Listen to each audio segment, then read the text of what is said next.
Oral questions by members. Leader of the Official Opposition. Thank you, Mr. Speaker. On February 18th, the Premier said, and I quote, "We've got good people in place. We're ready to go. I'm confident when vaccines arrive that we'll be able to meet those expectations," end quote. Well, those words have certainly come back to haunt the Premier. On the very first test of this government's ability to roll out a systematic vaccination program for British Columbians, the Premier and his government failed miserably. This government's botched contract with TELUS has eroded people's trust and confidence in his ability to deliver, not just in this case, today, but in the future. That's why it is more important than ever that the public gets to see the contract. Transparency matters. We need to know what services the Premier asked for, how much is being paid for those services, and when the contract was signed. Straightforward questions to the Premier. When was the contract signed, and will he release it today? Premier. Thank you, Honourable Speaker. And I thank very much the Leader of the Opposition for her question. And I acknowledged, as the Minister of Health did, as did the CEO of TELUS, on Monday in Vancouver Coastal Health, we had a bad day. People have bad days all the time, Honourable Speaker. I'm fairly confident that Wayne Gretzky didn't score in every game he played in, but he kept getting on the ice and doing the best he could. That's exactly what we did in Vancouver Coastal Health. And we, yesterday, made 4,000 appointments. Now, keeping in mind that we're dealing with 90-year-old plus individuals. We had 1.7 million calls on Monday.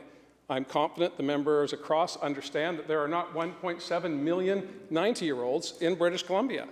There was a failure in one health authority.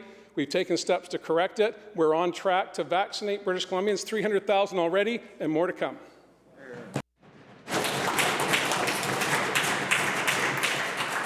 Leader of the Official Opposition on supplemental.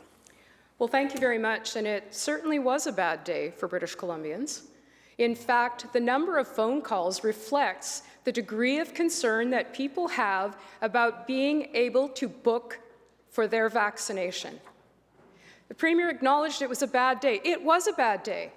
But what makes the day even worse is this Premier's reluctance and his unwillingness to release a contract that actually this Premier was out of the gate as quickly as he could, along with his minister, throwing the service provider under the bus. So if the Premier has nothing to be concerned about with the contract and the details that should be included, including how many service providers are actually accounted for in that contract, what are the costs, are there penalties associated with that contract?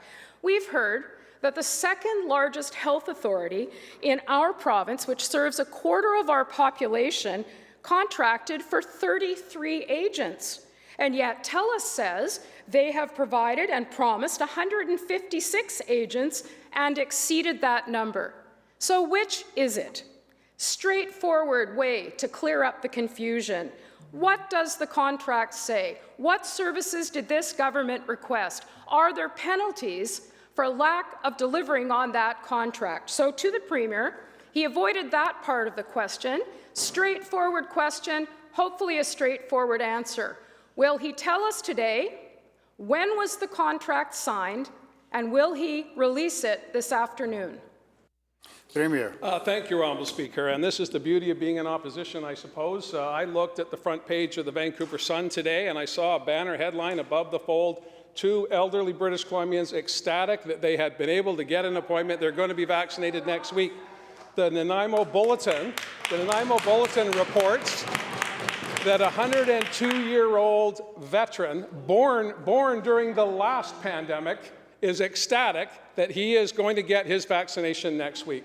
I know that the Leader of the Opposition, I know all the members on the other side will spend the next half an hour asking these questions, and that is absolutely appropriate. I want to take this opportunity when I can take my feet to say to British Columbians, to assure British Columbians who are tired, exhausted, fed up with COVID-19, that help is on the way. We've seen time and time again how if we focus together Our resilience will come through. People of British Columbia understand the largest immunization program in BC history will have some bumps along the way.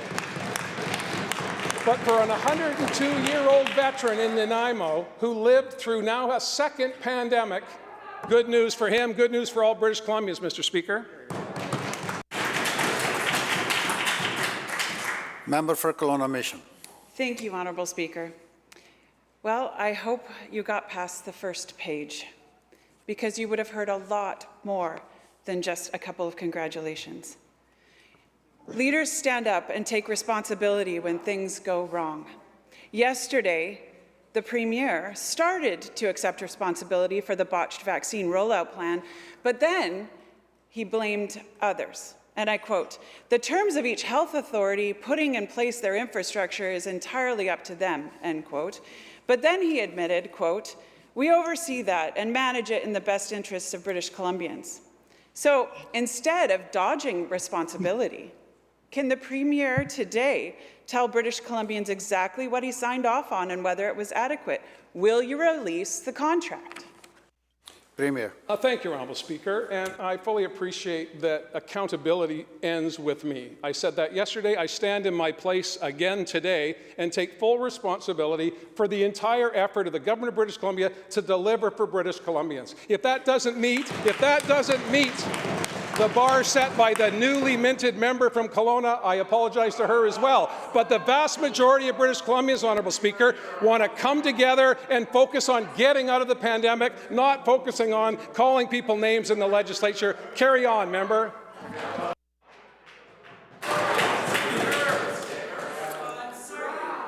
Member for Kelowna Mission on supplemental. Well, I'm sorry that the Premier believes that I am calling him names, but I do love that I'm minted. We have Penny Ballum saying TELUS needed to supply 33 operators. The company is suggesting that they have provided hundreds.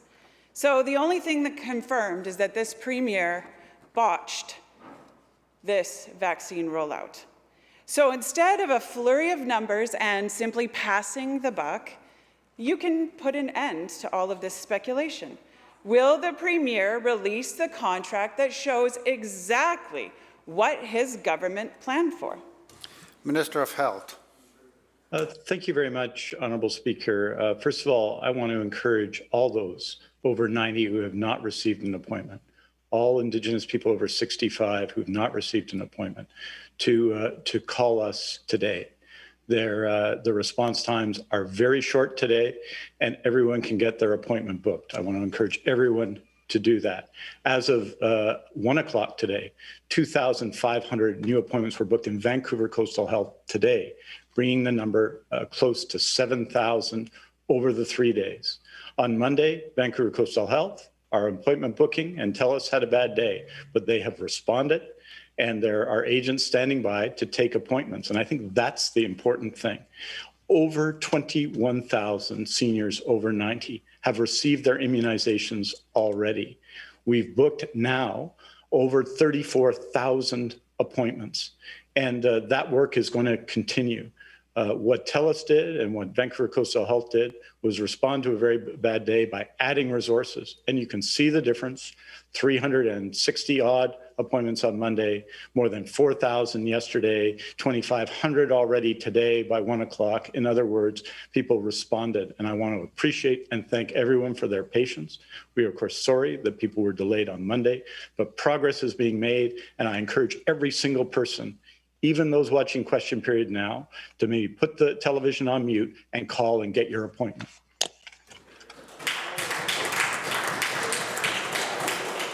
Member, wait. Let the chair recognize you. Thank you, Mr. Speaker. Let's do a recap of what my colleague and I have asked in Question Period this week. We asked about safe supply, and the government said it's in the hands of the medical community. We asked about decriminalization, and the government said it's in the hands of the feds. We've had sincere condolences, but we're missing the urgent provincial action the mental health crisis requires. Where this government is falling short, British Columbians are stepping up, desperately trying to help each other. For example, two of my constituents, Ella and Emma, recently started a Facebook group called PES. PES stands for Pathetic Excuse for Support and is a place for people looking to share their experiences after trying to access emergency mental health services in British Columbia. In just a couple of weeks, the group has grown to nearly 400 members, and the stories people are sharing are deeply, deeply concerning. Instead of care and compassion, many who sought help felt further traumatized by the stigma, discrimination, and judgment they encountered in our healthcare system. My question through you, Honourable Speaker, is to the Minister of Mental Health and Addictions. When is this government going to take responsibility for their policies, ones that have embedded a culture of systemic discrimination and bias around mental health in our healthcare system? Minister of Mental Health and Addictions. Thank you, Mr. Speaker. Thank you to the member for the question. We are working overtime to build up that system of care that was not in place when our government first took government in 2017.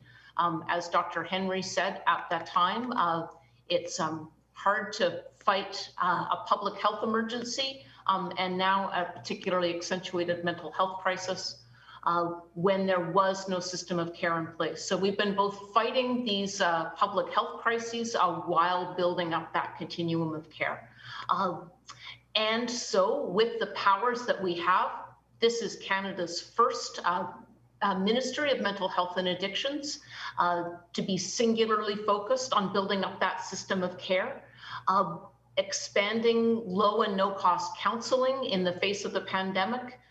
We have opened up 8 new foundries, mental health support centers, designed by youth and focused on youth and young adults, increasing suicide support for workplace mental health, training new mental health workers, opening BC's first mental health and substance use urgent response center in Surrey, opening a new 75-bed mental health and substance use wellness center at Royal Columbian in August. There is much, much more to do, but we are using the authority and the confidence given to us by voters in British Columbia to build out a system of care where there was none. Thank you. If anybody in crisis now, please reach out. Our virtual and online and text-based supports, which you can see at gov.bc.ca, COVID-19 mental health supports are available for you now. Thank you. Member for Saanich North and Islands on supplemental.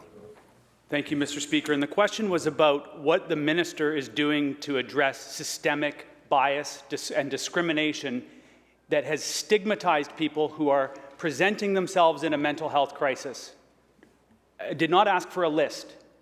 I asked for specific actions that are being taken to address that. I've heard many stories of how our system treats people when they are suffering in a mental health crisis.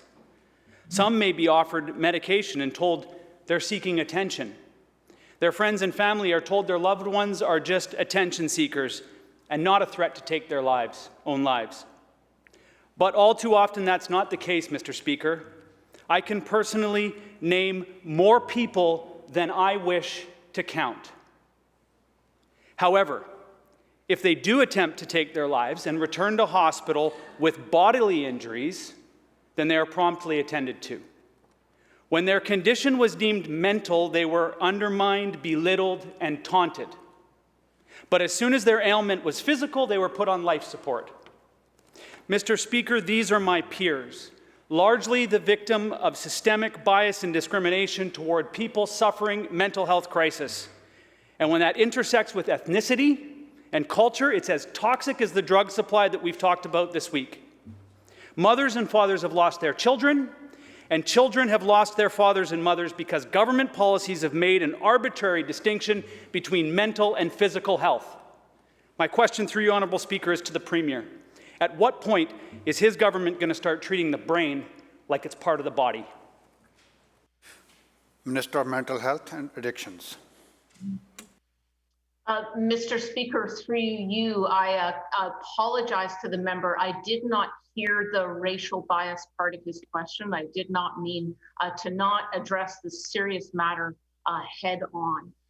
As was discouragingly confirmed in the report that we commissioned from Mary Ellen Turpel-Lafond, now titled In Plain Sight, there is systemic racism in British Columbia's healthcare system.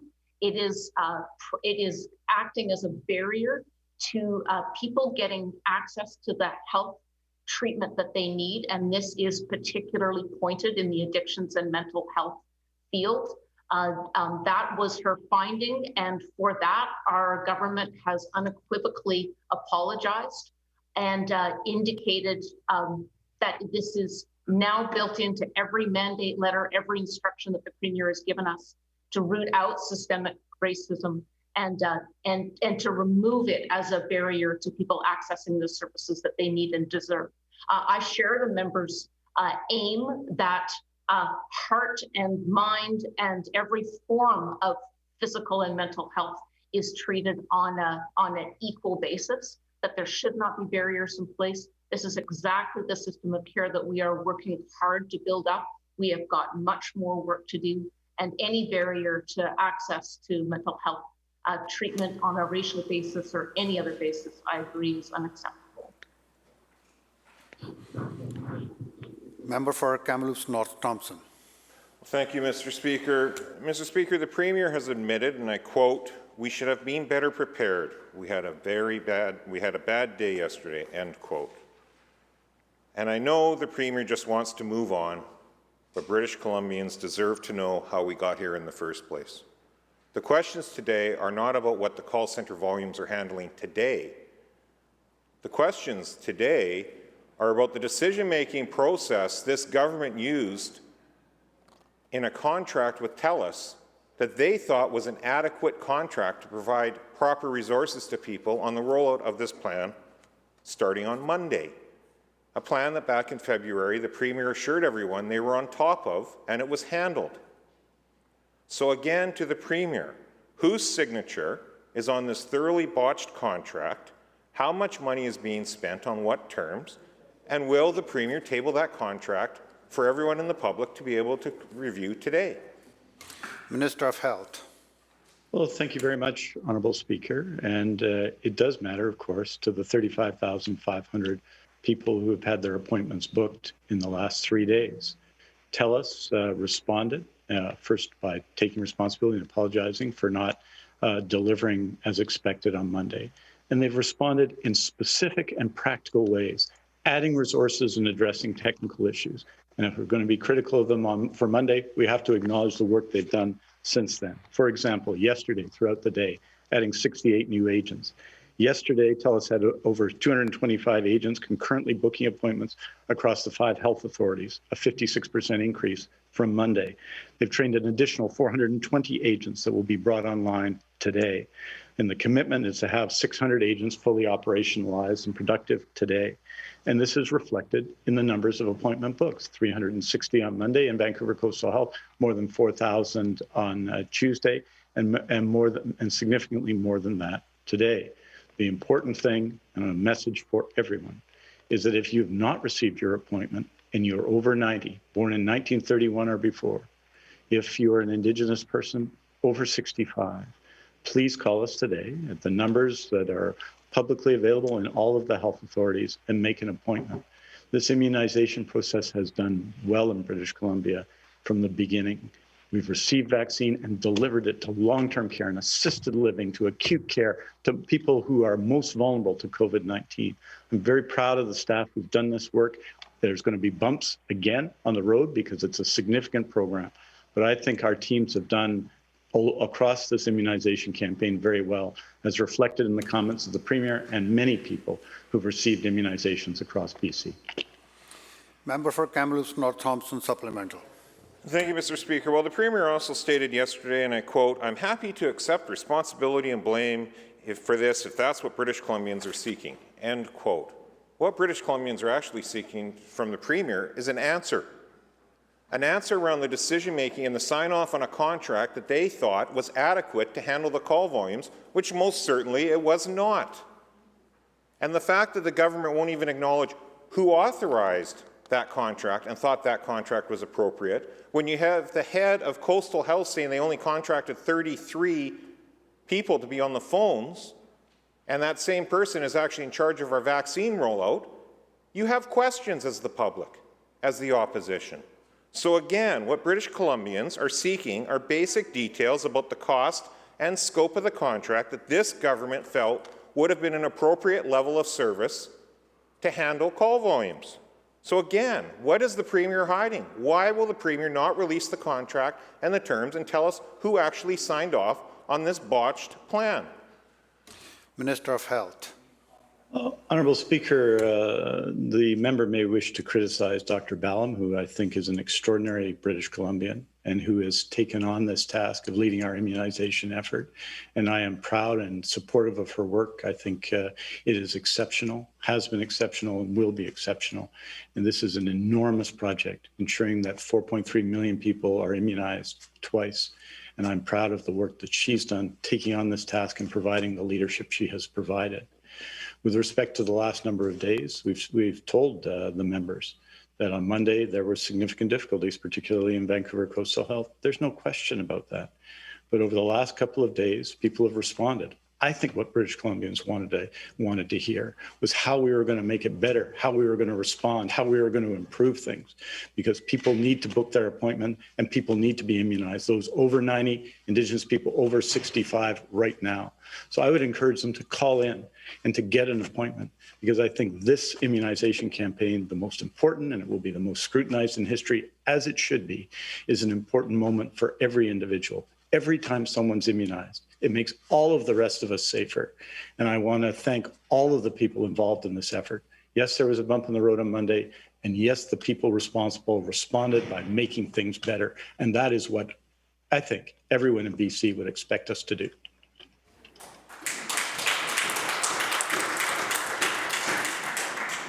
Member for Vancouver-Langara. Well, I appreciate, Mr. Speaker, that the Premier has accepted the responsibility and is being accountable for all of this, and yet he hides behind the Minister of Health. Questions are being asked to him in this House, and he is not getting up.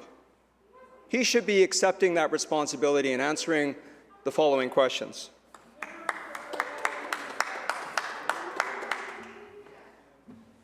As the Minister of Health just said on behalf of the Premier in accepting responsibility, we are talking about 47,000 people over the age of 90, 35,000 Indigenous people over the age of 65. It was a bad day. It was the first day. This government has had months to plan this out, to get the right call and online process in place, and it's completely bungled and failed this province. How did the government retain TELUS in the first place? Did it consider other bids from other service providers? When did it sign this contract? Did it scope it out? How is it that 33 call agents were expected to receive calls from over 50,000 plus another 35,000 Indigenous people and their families? How is it expected that that would be reasonable? We are asking clear questions to this government about the contract that they put in place with TELUS. They put that contract in place. They dictated the terms, and specified what was going to be required. The Ministry of Health and this government had months to figure that out, and they've completely failed the province. So British Columbians deserve to know exactly what services government asked for and when the contract was signed. So to the Premier, through you, Mr. Speaker, when was the contract with TELUS signed, and will the Premier make it public today? Minister of Health. Well, thank you very much, Honourable Speaker. And I just simply and respectfully beg to disagree with the Honourable Member. I think the performance of British Columbia's health authorities, their efforts to support people who have tested positive for COVID-19 has been recognized across North America as an outstanding response. It's something we've done together, including members on the opposition side, including members of the Green Party, including public servants and health professionals and healthcare workers across our province. I think, to say the least, Tomorrow is the first anniversary of the international declaration of the pandemic, probably 14 months since we put out our own emergency response to COVID-19. And I think the effort everyone has made has been outstanding. There have been moments when we have not done everything right. And of course, as Minister of Health, I'm responsible for the Ministry of Health and for that budget allocation, and I take that responsibility very seriously. But I am also proud of people in BC for what they've done and for what they've achieved. In this case, what we did was respond. Each health authority, of course, has an arrangement, signed an agreement with TELUS under our master agreement with TELUS, which was, of course, signed by the previous government. And those agreements were put in place to ensure that we had call center capacity during this period. And it's natural that we would turn to an outstanding provider such as TELUS to do this. The reason is that health authorities are in the health business, not in the call center business. And we needed this for a distinct period of time. We weren't setting up permanent call center technology. So that is why we went down this road. And I think the response of TELUS, and I want to acknowledge the response of TELUS President Darren Entwistle, who has personally driven this effort over the last 2 days to make things better. I want to acknowledge that while we had a tough day on the first day, that they've responded very well, and I hope continue to do that. And I encourage people over 90, Indigenous people over 65 to call in and book an appointment.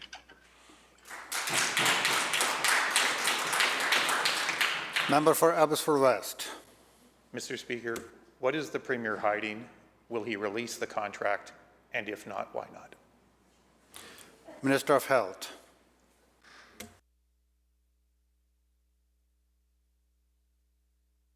Minister of Health. My apologies, Honourable Speaker. Always good to unmute. Honourable Speaker, the original agreement, of course, there's an agreement with TELUS, a government-wide agreement that was signed under the previous government, as the member will agree. And then as part of that agreement, further agreements were put together by health authorities. And I think we've seen in the last couple of days the response of this outstanding BC headquartered company, which acknowledged its responsibilities and that it let us down on Monday and has responded with an extraordinary, I think, effort to meet the terms of its agreement over the last couple of days. And I think what everybody wants us to do when things don't turn out well, when we have a bad day, is to turn around and make improvements. That's what I said we would do yesterday, and that's what we did do. And I want to acknowledge everyone involved, all the staff involved, who've worked very hard to see that this be better. We've got an appointment booking process and immunization process that will take months. It's important that we get it right, and I want to acknowledge the effort of everyone involved to try and get it right over the last couple of days and make the improvements that we see right here, right now in BC today. Member for Abbotsford West on supplemental. What is the Premier hiding? Will he release the contract? And if not, why not? Minister of Health. Honourable Speaker, I think what we have done is consistently disclosed in terms of appointments booked from day one. When we had a bad day, we disclosed those numbers. When there was a better day yesterday, the numbers were disclosed. Today, the numbers will be disclosed. And the fact of the matter is that TELUS took all of the steps I detailed to improve the situation for them. Health authorities took all of the steps they took to improve the circumstances, and the circumstances have improved. And so I think that while we were very critical, and I was very critical yesterday of the performance of our contractor, that performance has improved, and you can see that, and people can see that if they call our lines today and book an appointment. And I encourage everyone over 90, all Indigenous people over 65, to take advantage of that opportunity and book right now. Member for Abbotsford West on second supplemental. What is the Premier hiding? Will he release the contract? And if not, why not? Minister of Health. Honourable Speaker, I appreciate that the members want to continue a focus on Monday, and I appreciate that many people in BC, and I've spoken to a significant number of them, were frustrated by having to wait as they did on Monday, or not being able to complete an appointment with all of the anxiety around immunization. We've talked about that, we've acknowledged that, taken responsibility for that. TELUS has, the Premier have, I have. And our task, I think, now is to make the improvements necessary so that people can book and get appointments. And in fact, that's what happened. That is, in fact, I'd say to all members of the House, what is happening now? There is an opportunity today for all those over 90, for all Indigenous people over 65, to book appointments this afternoon, right here and right now. We responded to deficiency on Monday by adding the resources and even more than the resources necessary to address wait times. And I think I want to acknowledge, just as I was critical yesterday, all of the hard work done by people at TELUS, people in the health authorities, and people involved in this immunization campaign to ensure that everyone involved gets the appointment they need, leading to the immunization they need against COVID-19.